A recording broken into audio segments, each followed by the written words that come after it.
remaja sekolah, menuju satu ikatan bersaudara, bersatu menjulang keamanan negara, menjayakan ilmu iman dan amal.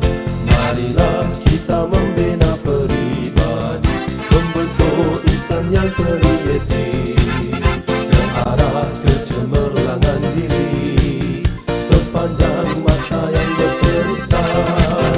Remaja masa bulan cabaran, menjadi bangsa Malaysia maju dan cemerlang.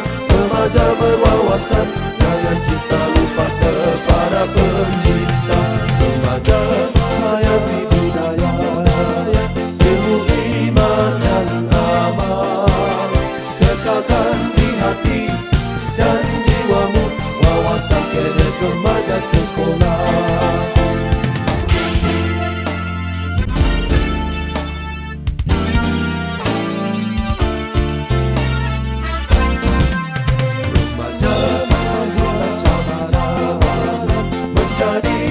Bangsa Malaysia maju dan cemerlang, remaja berwawasan, jangan kita